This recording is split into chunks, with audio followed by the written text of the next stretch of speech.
Chegou a hora de falarmos sobre regulamentação europeia de drones. Temos dois intervenientes para entrar aqui nesta conferência. Vamos começar por Natale de Rubbo. Welcome to Portugal Air Summit 2020. Good morning. Good morning. I hope that you can hear me. Yes, I hope so. Can you hear me? Can you confirm that you hear me? Yeah, it's okay. Perfect. Perfect. Thank you for the invitation.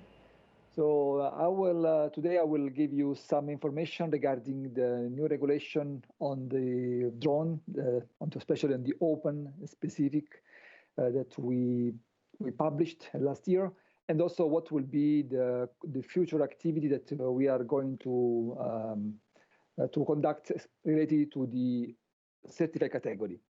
And then my colleague Ken will provide some additional information on the Usebased. So I will share now my screen. I hope you can see my screen. Okay, so you may be aware that we developed a regulation that is operation-centric, risk-based, and performance-based. This means that we first identify what is the risk of the operation, and then the requirements are proportionate to those risks. So doing this, we identified three categories. The open category, that is let's say what we call the lower risk, where there is no need for a pre-approval before conducting the operation. And when the operation is a little bit more risky, then it's classified as specific category. This means that the operator will need to conduct a risk assessment, but I will give you some additional information in the next slides regarding these two. And the last one is the certified category, where these are the operations where the risk is higher, that is comparable to the operation that are today conducted in manned aviation, and for which we will require the full set of certifications that are today for the manned aviation. So at this moment, we completed the regulation for the open and specific. So two regulations were endorsed and then already published. And this regulation 2019-945, that is those that provide the requirements for the operation and for the registration. And 945 provide the requirements for the technical requirements for the drone, and 947 instead is the other one providing the requirements for the registration and the operation. Regarding instead the certified category, this is something that we are now working on it, and we plan to issue a proposal that is called MPA, Notice of Proposed Amendment, in the middle of next year, and I will give you some information in the next slides. So the most important thing that we have in the regulation is first the registration. So these apply to all drones and drone operators, but there are some distinctions. So first of all, when we talk about operation in open specific category, we mandate the registration of the operator. This is mandatory whenever the operator is using a drone that may pose a risk to safety, security, or privacy. So this means that whenever they are using a drone that has a mass of more than 250 grams, so the registration of the operator is mandatory, or whenever the drone, even if it's lighter than 250 grams, carry a camera or other sensor that is able to keep personal data, unless it is a toy. So the registration needs to be done in the member states of residence or where the main place of business is for the operator, and should be something that will be online. So since as also I will tell you in the next slide that this regulation will become applicable starting from the 31st December of this year, this means that by that date, all operator needs to update the registration if there already is a registration in the national regulation, needs to be updated within the new European system, or they need to start the new registration according to the European system. So as I told you, so the requirements is to register the operator, but we have a requirement to register also the aircraft only when the aircraft itself is certificate. So certificate means that it has a certificate of airworthiness. Because in this way to provide some proportionate requirements, we don't mandate that in all cases the drones needs to have an airworthiness certificate. But as we will see in the next slides, we will have some alternative way. So it depends on the level of risk. When the risk of the operation is high, then the operator will be instructed to use drone that has a certificate issued by EASA. So in that case, we need to have the registration of drone. So we are talking about the only on the operation that will be at higher risk.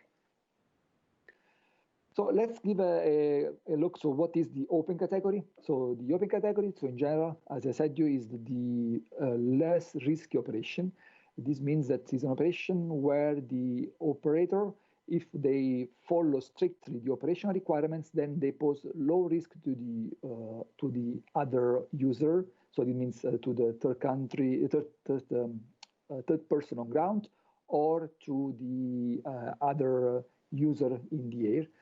And so in this case, the operator is not required to have an authorization before conducting the operation. They can just buy the drone, register themselves, and then fly. But what are the conditions? So first of all, the operation should always be conducted in visual line of sight, so at a distance such that he's always able to see the drone, and make sure that the drone is far from other obstacles. And so if they see, for example, an aircraft flying, it needs to either land or make sure that the aircraft is quite far from the other aircraft. So the operation should always be conducted below 120 meters. And in general, the minimum age is 16, even if the member state may reduce these limits to 12. We should not carry a dangerous good, not drop material, and never autonomous operation. This means that the drone needs to always be under the control, direct control of the pilot. Now, we may have some automatic operations. So, for example, the pilot may load some predefined route and the aircraft may conduct this one. But in all time, the pilot needs to be able to take back control in case there is any emergency and in case there may be another aircraft flying, and do whatever is needed to make the operation safe. So within the open category, we identify 3 subcategories according to where the operation is conducted. If it is conducted in the urban environment, over people, so we can do in the operation in the category A1, where the drone that can be used are those that will be available on the market and will bear a new kind of class mark, that is the one that is shown from C0, C1 for the A1, for example. So these will be some marks that will identify that this drone is suitable to fly, for example, in this case, in the category A1, so over people up to, the important is that the drone will not fly over an assembly of people. And the pilot will be required only to have an online exam. If the operator instead want to conduct an operation with a larger aircraft, so he can buy a drone that will be marked with C2. So C2 will be drone that will be up to 4 kilos. And in this case, the operator can do the operation still in the urban environments, but needs to be at a safe distance from people. That will be 5 meters or 50 meters, depends on the technical requirements that the drone has. And the pilot needs to do another face-to-face exam.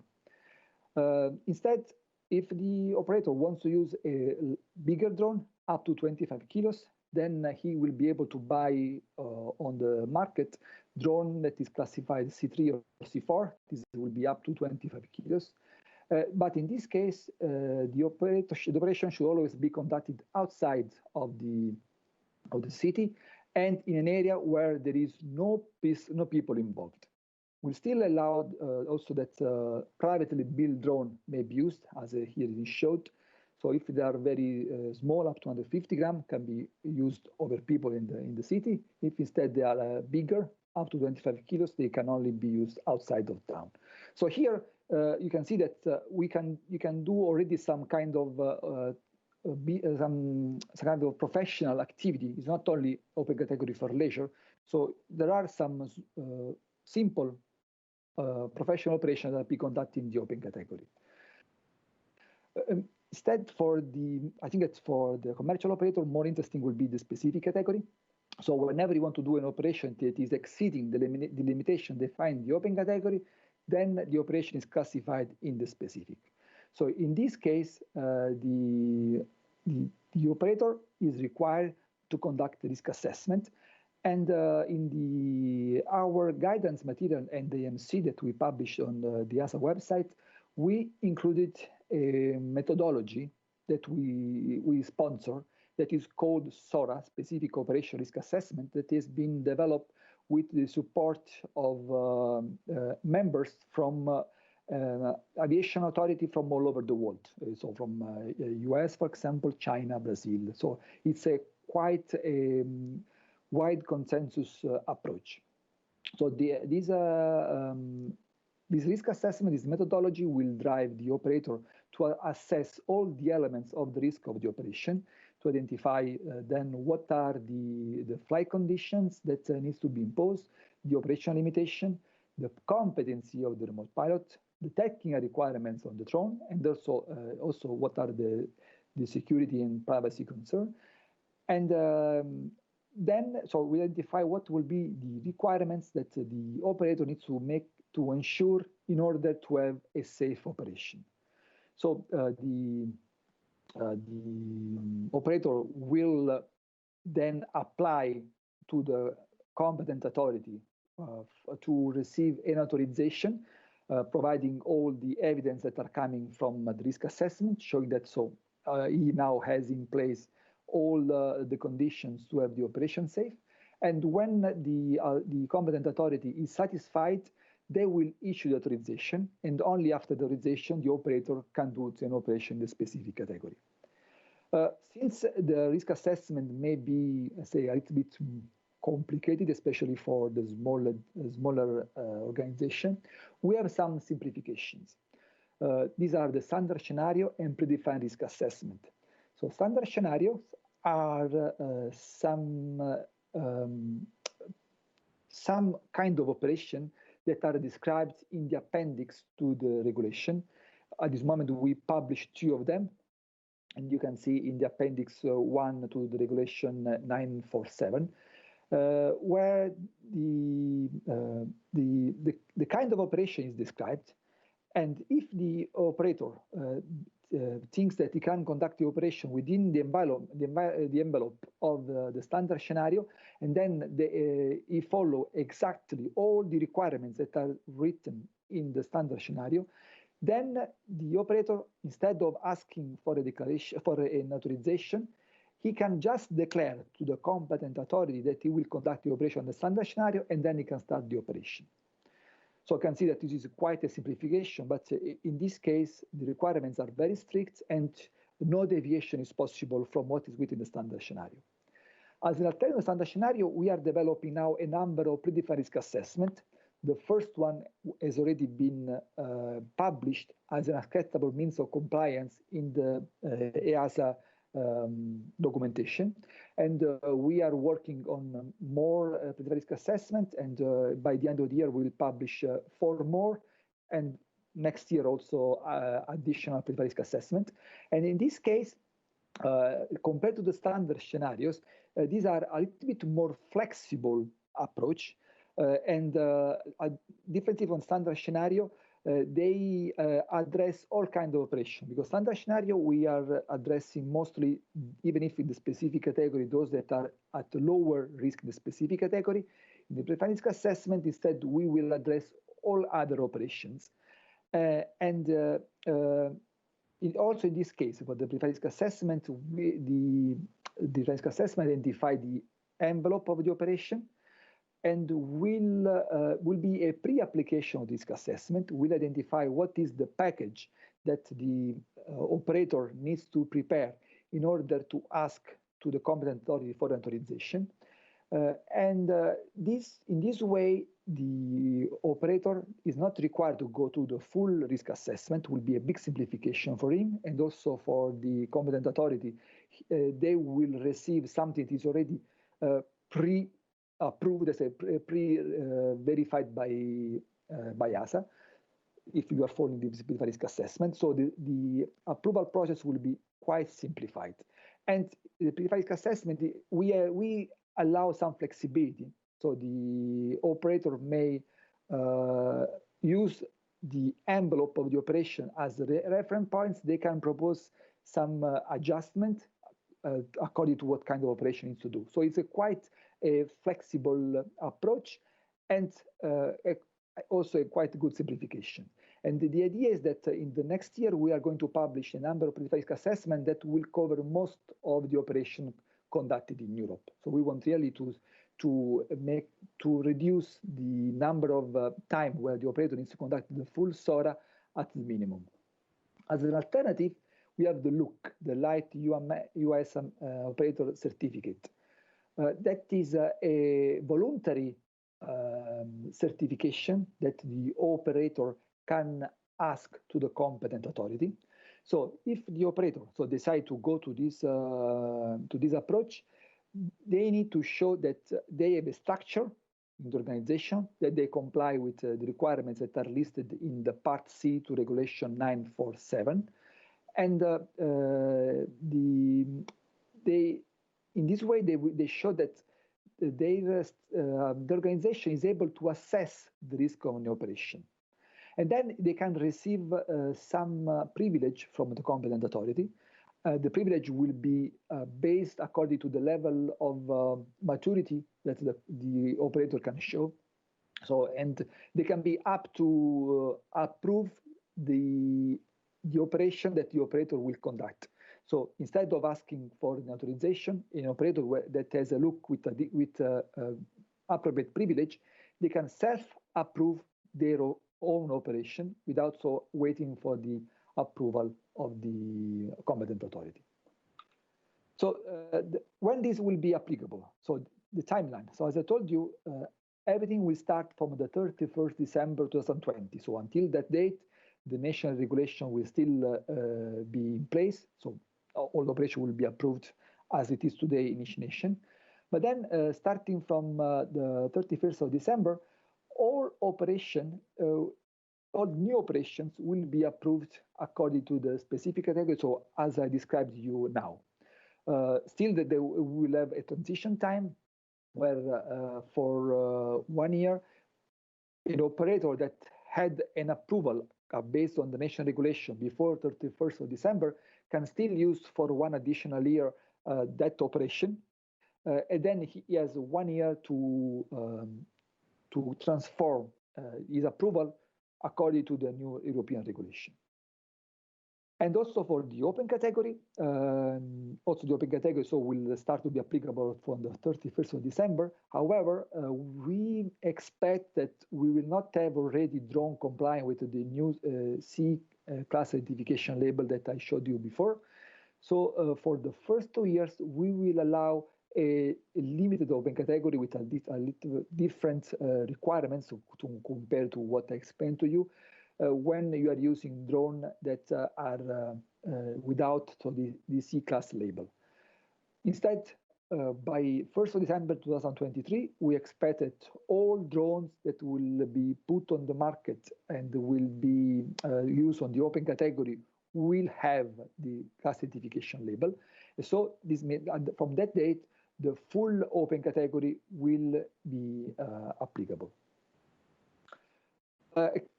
Couple of words on the certificate category, for which we are still in development. So at this moment, we can not give you yet so much detail. Just to give you what is the definition. So the certificate category means that the operation is so risky that in order to ensure safety, we need to have the airworthiness of the drone. We need to have to verify that the operator also is capable, so we need to have a certification of the operator, and the pilot needs to have a license, unless the operation is autonomous.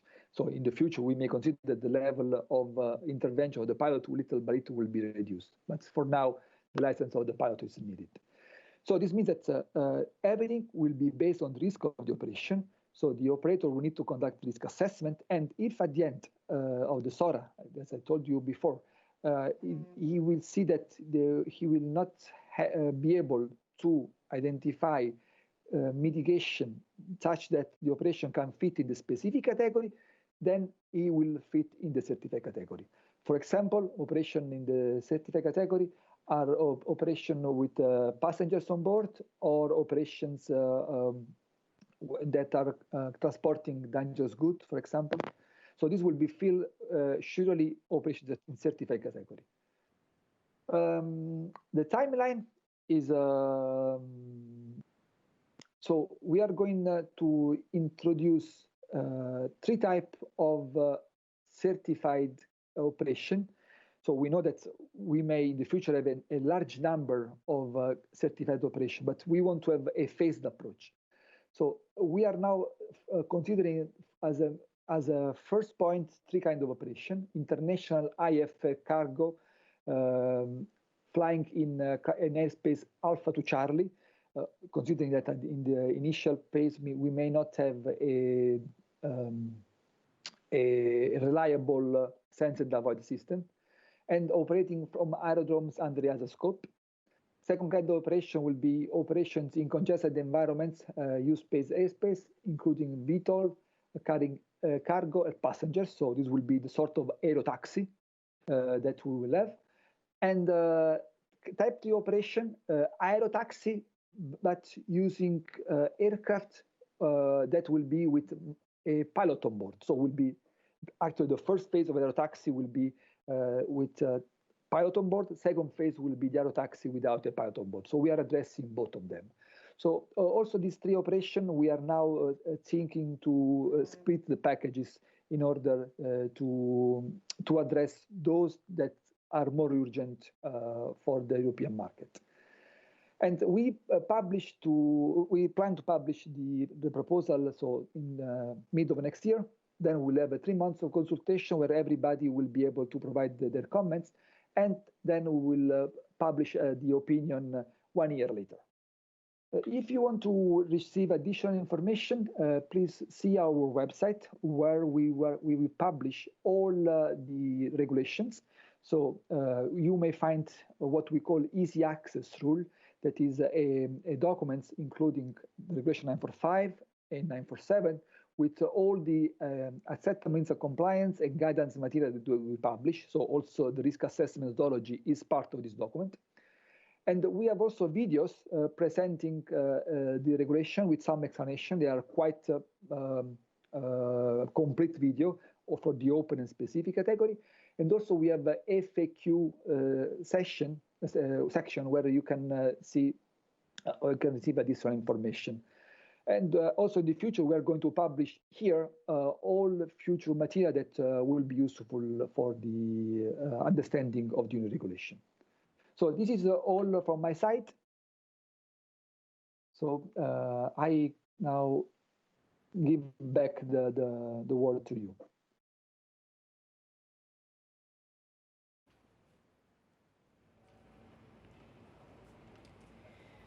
Thank you, Mr. Di Rubbo.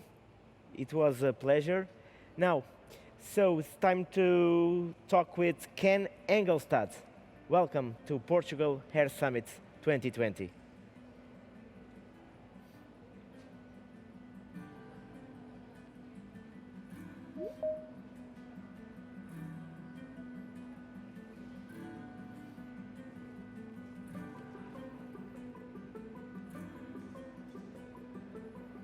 Estamos com alguma dificuldade em manter o contacto, mas lá chegaremos. Amanhã já vai longa, já debatemos hidrogénio, já falámos sobre liderança. À tarde vamos debater o espaço. Vai ser sobretudo isso que vamos fazer na parte da tarde aqui do Portugal Air Summit, debater o espaço, falar de legislação, falar de tecnologia, falar de como podemos olhar para o espaço e para a conquista do espaço depois desta pandemia. Talvez seja uma boa oportunidade para falarmos de futuro mais uma vez e de sairmos um pouco da questão da crise e voltarmos a falar de esperança. Recordo que amanhã também é um dia especial aqui em Ponte de Sor. Pela primeira vez vai ser realizada uma competição de lançamento de rockets, uma competição universitária aqui em Ponte de Sor. 12 equipas, mais de 100 participantes. Vai ser um dia bem divertido aqui neste Portugal Air Summit. Vamos tentar mais uma vez falar com Ken Engelstad. Welcome to Portugal Air Summit.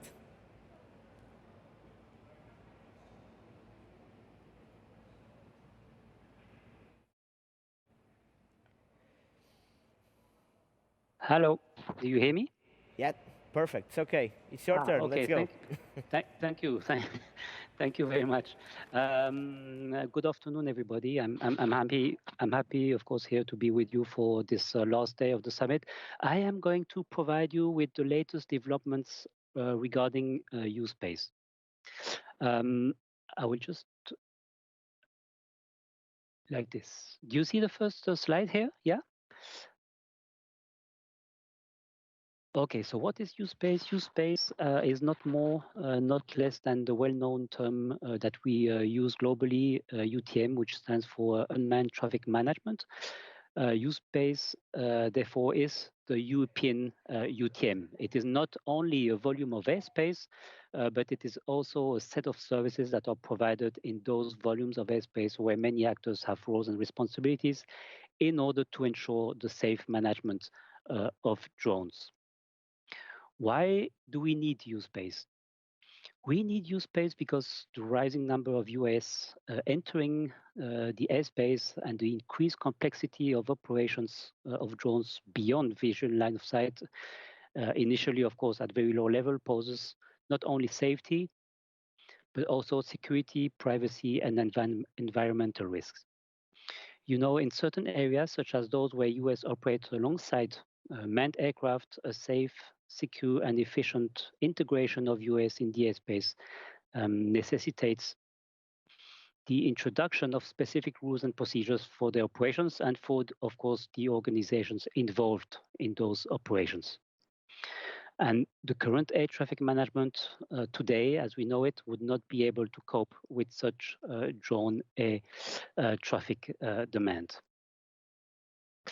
The objectives, I think, are quite straightforward: to ensure safe aircraft operation between drones and manned aircraft, avoid and mitigate ground risks, especially above cities and congested areas, and finally, prevent collisions.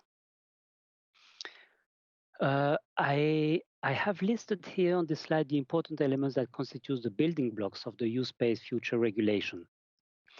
The principle is that the member states will designate the Usebased airspace, and we'll come back, and I will come back to this in a few minutes in the next slides.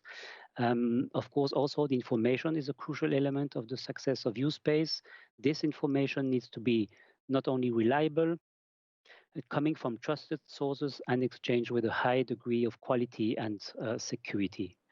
Who is responsible for who and what in the Usebased? Well, the principle is that Usebased service provider will manage drones, and air navigation service providers will manage manned aircraft in the same Usebased airspace. So both need to coordinate in order to ensure that they exchange the relevant information to manage the traffic in the Usebased airspace, with sometimes the need also to, of course, segregate the airspace if necessary. For instance, when a manned aircraft is too close to an area where drones are flying in controlled airspace. In uncontrolled airspace, where there is no traffic control provided there. Manned aircraft that enter the use space need to provide information to the use space service provider to inform them of its position. Finally, use space service providers need to be, of course, certified if they want to provide use space services. As I said, member states are responsible to designate the use space airspaces. The regulation requires that an airspace risk assessment is conducted to ensure that when a member state designates a use space airspace, this is actually driven by important considerations to support the safety of operations in the use space airspace.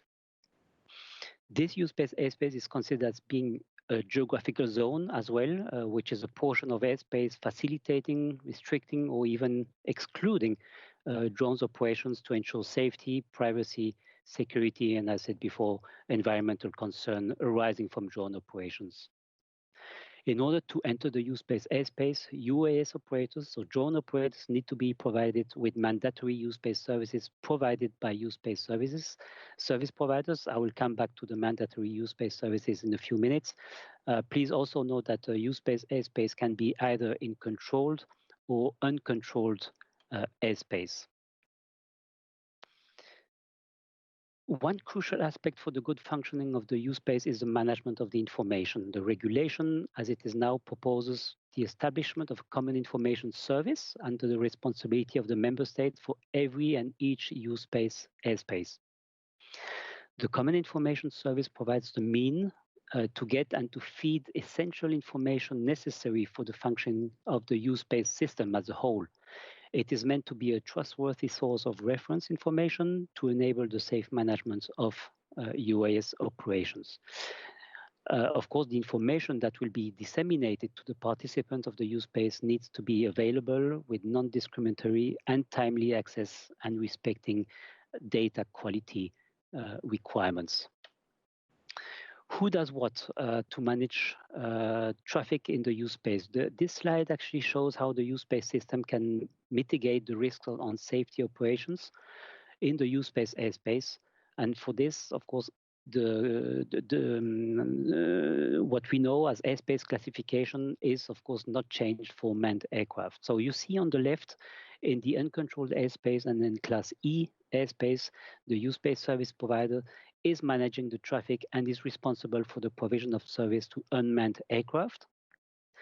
If entering that use space airspace, manned aircraft must provide information to the use space service providers. For instance, if a HEMS helicopter or state aircraft are entering or need to enter the uncontrolled use space airspace, so where no ATC is provided, of course, they need to ensure that they make themselves electronically conspicuous, and this at all times. So that the USSP have the necessary information to avoid that the drone enters in conflict with such aircraft. So basically, there is a need to have information through the Common Information Service, which is reliable, as I said before, and allows to create the geo-awareness, so the no-fly zone, or get the US traffic out of the area where the manned aircraft is expected to fly. And then on the right circle, in controlled airspace, both USSPs and ANSPs are providing services to their respective users. In the case of a high risk of collision, the ANSP will be responsible, of course, to segregate both traffic, and the USSP will provide this information to the US operators through the mandatory use-based services. So looking at the mitigation layers below, you see those below there in the arrows in blue. The risk assessment, of course, is the first layer of managing safety, while services such as flight authorization and static geo-awareness information provides a pre-tactical layer of mitigation. And then finally, far right, you see tactical deconfliction will be ensured through very dynamic elements such as geo-awareness information and reconfiguration action. The use space system involves many components. From the left, the information source, which is authoritative because it comes from authorities, ANSPs, and other kind of authorities such as municipalities, military. They all provide information to the Common Information Service, which in turn makes this information available to the USSP so that they can provide the necessary use-based services to their customers. So all this information is exchanged between the Common Information Service, the USSP, and the US operators. What we can say actually is that the Common Information Service is the container of all the necessary data for the use base. The ATS provider, you can see there in the box, coordinates with the USSP to manage dynamically the traffic in case of emergency, contingencies in controlled airspace, but also provide the data through the dynamic traffic data through the Common Information Service. The use-based services, I will get to the next slide. Yes, the use-based services, as I said, unmanned aircraft operators may only operate in the airspace if they use the mandatory use-based services. There are 4 mandatory use-based services: the Network Identification Service, the GeoAwareness, Traffic Information, and UAS Flight Authorization Service. In the future, it is expected that more use-based services will be provided as the traffic increases and as the use-based airspaces are developing in the future. The draft regulation, as it is now, includes also 2 other use-based services that are considered important to be included at this stage, and these are the monitoring, conformance monitoring, and the weather services. And finally, some conclusions. I just want to highlight that the regulatory framework is only proposing the first building blocks to kick off the use space. It proposes means to mitigate the traffic today, where still not so many drones are flying.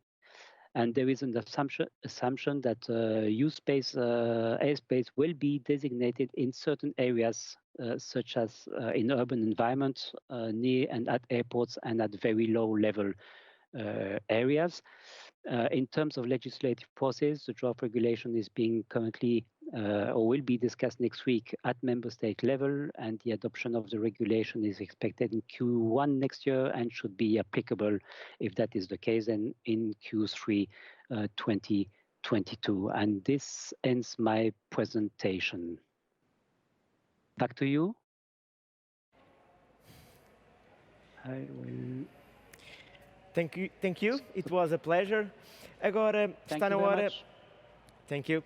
Está na hora do almoço. Vamos fazer uma pausa. Termina assim a manhã deste terceiro dia de Portugal Air Summit. Continue connosco a seguir ao almoço, live streaming. Até já.